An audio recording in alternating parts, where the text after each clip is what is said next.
right, everyone. Thank you very much for joining us here today at the CNBC Evolve Global Summit. Before we start, I just want to remind everyone, we do want to hear from you during the discussion. Please use this text chat to the right of your screen, I believe, for everyone to post questions. Go ahead and engage in the discussion. We'll try to get to as many of them as we can as time allows during the course of the conversation. I'd like to bring in Denise Lee Yohn. She is the author of What Great Brands Do. She has a very full resume, has done many things, including working as a lead strategist for advertising agencies, leading campaigns for Burger King, Land Rover, Unilever. She was the first to head Sony's first ever brand office and has been serving clients independently as a consulting partner since 2004. She's an author of a great many books, including What Great Brands Do. And today we're going to be talking about future proofing your brand. Denise, it's great to have you here joining us today. I'd love to just sort of start with the idea that we are seeing ad spending continue to increase despite discussion of potentially entering in or being in some kind of an maybe atypical recession. Obviously, we know that the labor force is very tight. The need for good labor is probably more important than it has ever been. If you're a brand, how do you really build a brand identity and not just a catchy marketing campaign? That is such an important distinction, Courtney, because, these days people just don't trust advertising and marketing the way they did in the past. According to the Kantar Group, only 38% of consumers say they trust advertising, and people are much more likely to trust word of mouth reviews, what they read on social media about the actual experience that a company is offering. So from a company standpoint, it's no longer about what you say in your marketing and advertising, it's about what you do in your customer experience. And so customer experience is so much more about, supply chain, making sure you have the stuff that people want in the right place at the right time.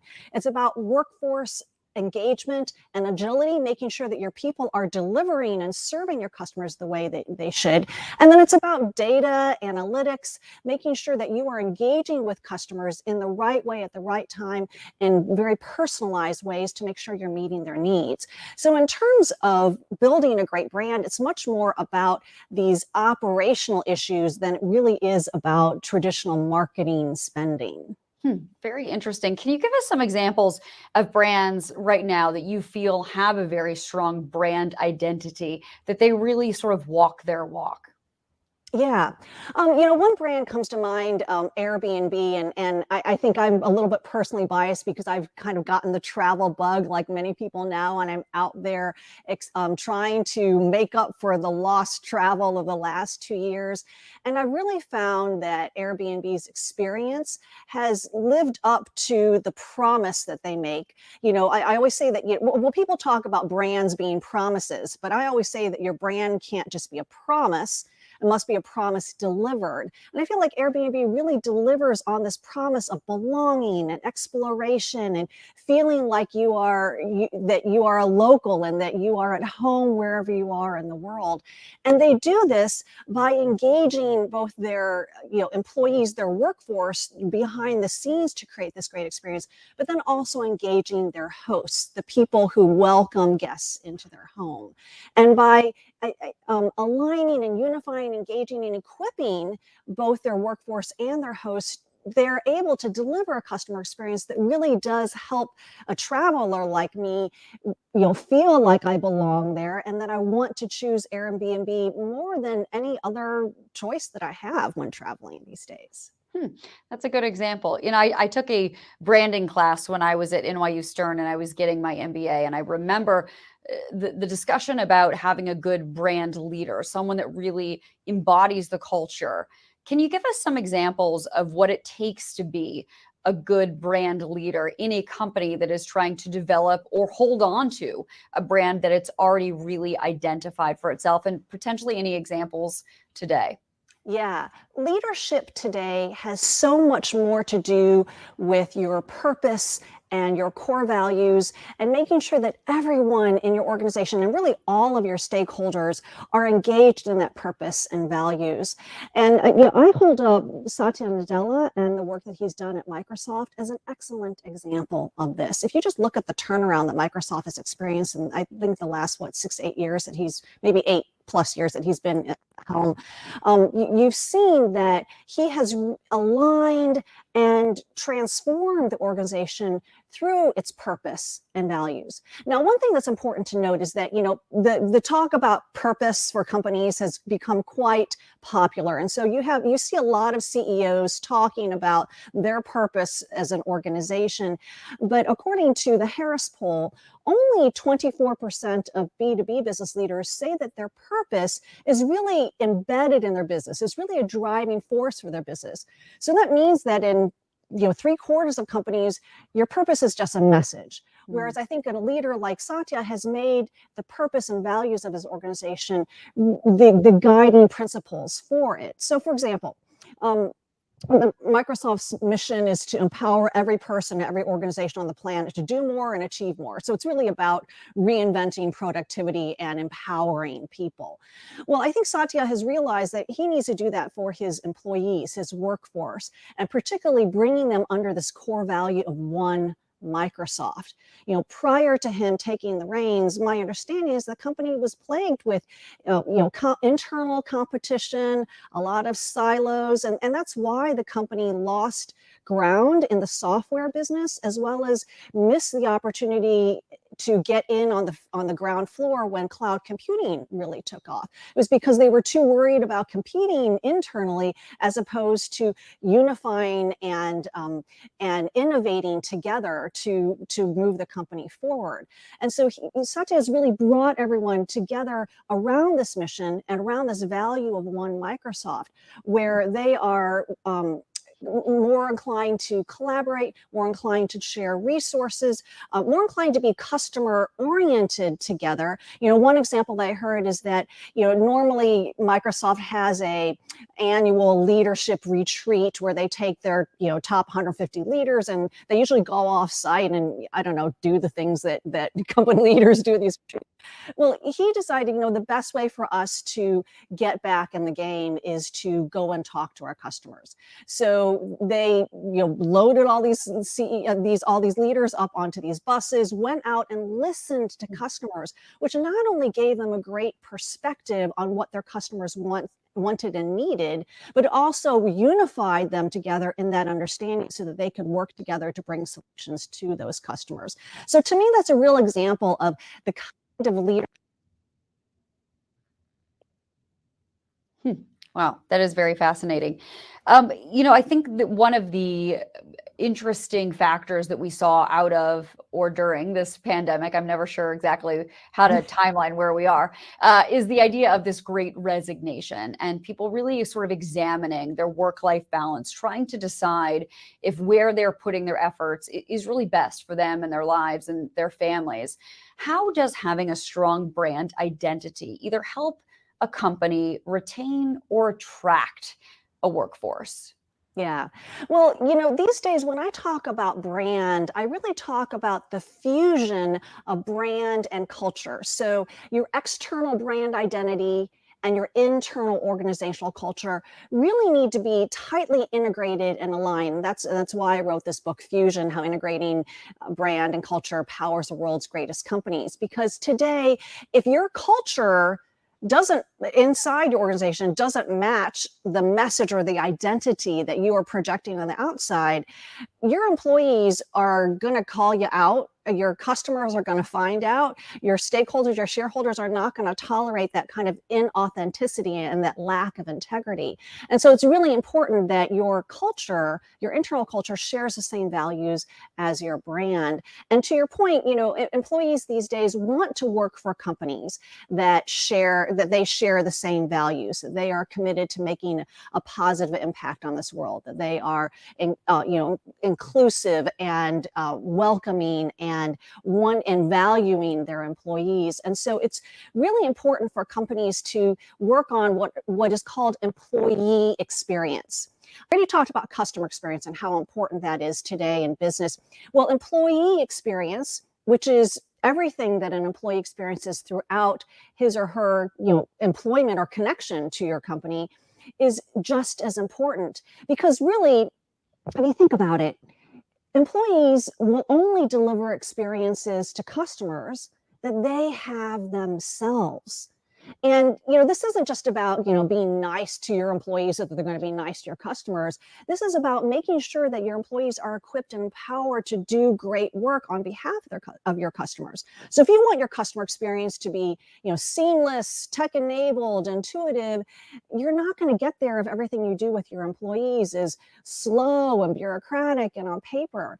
But when you give your employees the kind of experience that you want your customers to have, your employees start to understand what that is, how important it is, how it makes them feel, and then they can start making decisions that bring that to life for their customers. So it's critically important that as a leader, you are designing an employee experience that sets your employees up to deliver those customer experiences. And the last point I'll make is that this is something you need to do for all of your employees, because as I said, your customer experience today it involves every aspect of your operations. And so every employee in your company in some way impacts the customer experience, whether it's invoicing, whether it's the attorney that's setting the terms for customer engagement. There are all these employees in kind of the back office that you wouldn't think need to be engaged, but they do. And so you need to create an employee experience that aligns and motivates and engages every employee in your company. It's funny, as you were speaking there and you were talking about, you've used the word values a lot and inclusivity. I've been starting to think about, unfortunately, sort of the divisive world that we're living in right now, just generally as a society and as a world to some degree, when it comes to some sort of controversial social issues. And it reminds me back when Target took a pretty strong stand, sort of calling the bathroom issue, saying anyone can use any bathroom that they deem appropriate for them. And they did face a little bit of backlash for that. Dick's Sporting Goods decided to stop, selling guns, and Walmart stopped selling certain types of guns, even though some of their shoppers, frankly, had been really identifying with that category in particular for them, for their needs, whatever it is they may be. So I guess my question is in this day and age, is it important for a brand to take a stand on these social issues, either for their consumer and or their employees? When it comes to things like overturning Roe versus Wade, bathroom issues, gun control, I mean, you name it, there are so many things here. And so many of us turn to the corporations and say, what do we do here? What's our response? As an employee, are you going to take care of me? Yes, absolutely is critical. I think, in years past, as you're kind of suggesting, it might have been fine for a company and a CEO to say, hey, you know what, we're not going to get involved in those issues. We're just going to kind of, sit back. But these days, I think both customers and employees and actually shareholders want the company leaders to take a stand and to be very clear about what they believe and what they don't. Now, what that means is that you're not going to appeal to everyone. You are going to alienate some people, but that's what great brands do. Great brands, in my book, What Great Brands Do, one of the chapters talks about great brands don't chase customers. Well, great brands don't chase employees. They don't chase other stakeholders. They're very clear about what they stand for. And kind of like a lighthouse, they project that brand identity and those values consistently and clearly and saliently. And then those people who that resonates with are going to navigate, around them and get to this brand. And then they're going to most likely customers, employees, as well as the best where they're going to be your ambassadors telling everyone else why they choose to do business with you or why they choose to work with you. And so I would just encourage business leaders to not be afraid to take a stand. Now, you're not going to be able to take a stand on everything, but I think when you look at the values of your company, to figure out what are the issues that really make sense for us to engage in and make sure that we are very clear about what our policies, our point of view is. Very interesting. Yeah, this is certainly seems like it's changed. The tide has changed in the expectations as Yeah. consumers and as employees that we have for some of these strong brands and leaders have changed over the years. Dev Horn puts up a good point here in the chat talking about trust in brands and how he believes that that's sort of a very important first step in his business in real estate. How, as a brand, would you go about trying to establish trust to get that first time customer, to get that first time deal? If you don't have a relationship history where you can prove that you can be a trusted partner, how do you sort of get them to open that door for you? Yeah. Trust is given first and then earned. So in this that as a company, you need to, trust your employees. You also need to trust first. You need to make sure that your customers know that you believe in them, you believe that they're going to make smart choices, that you believe that they are with you. And so it's much more about saying, instead of having very restrictive making your customers jump through hoops in order to do business with you, saying, hey, we are going to put ourselves out there and we want a relationship with you. So a good example would be, like I said, kind of like these policies of making people pay for something before they experience your service. To me, a company that's wise is going to say, we're going to trust you. We want you to know what kind of service we offer. We want you to experience the benefits that we give and our differentiation. And so we're going to enable you to sample or to try our services without having to pay, without having to give us your name or your email address, whatever it might be, and say, we want to invite you into relationship. And then once a company takes that first step, then I think a customer is much more likely to reciprocate and to say, hey, we're going to trust you back. But again, this all comes back to customer experience and what you do for the customer. You can't just say, hey, trust us. You just believe us, take our word for it. Customers are far too savvy these days. This, of course, is called CNBC Evolve Global Summit. So what if you're a company, a brand that sort of was built in days of yore, and your message and your brand just doesn't really resonate like it used to, or you've had a brand misstep, there was a mistake, something happened. Someone brings up the idea of a cybersecurity incident. I'm thinking about Target years ago. Putting it all together, how do you evolve that brand and then potentially reestablish trust as you change, move forward, innovate, and evolve for the future? Yeah, I think it comes back to examining what your brand is really all about. A lot of times we think about brands as kind of the products or services they offer, but really your brand is much more about the set of values and attributes that then you express through the specific things that you sell. And so sometimes when you need to evolve, you need to think less about what it is you're selling and more about why and how you're doing it. Again, your purpose and your values. And so this is not a crisis like you were talking about, but when you were talking about evolution, I thought of the Ford Motor Company and what happened. Wow, gosh, now it's been back from the recession, so well over 10 years. But I think that Ford realized that they were at risk of falling behind and in the Great Recession, having to declare bankruptcy like its peers. But rather than doing that, they brought in Alan Mulally, who came in and again recentered the company on the ultimate purpose, serving the everyday person with mobility, making sure that people could provide transportation for their families, and also bringing everyone in the company together to again eliminate, I think, some of the competition, like I said, that Satya did at Microsoft, the internal competition, and think more future oriented about what kind of company they needed to become.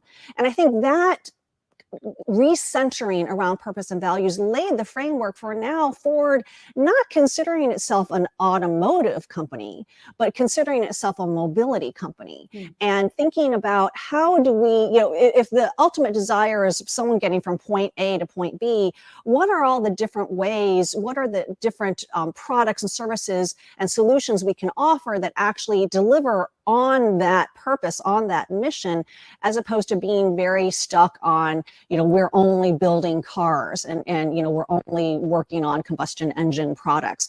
And so I think the recentering of why you do what you do and how you want to do it in your values will enable you to evolve your products and services regardless of what direction the competition takes you, what direction, what new technologies evolve.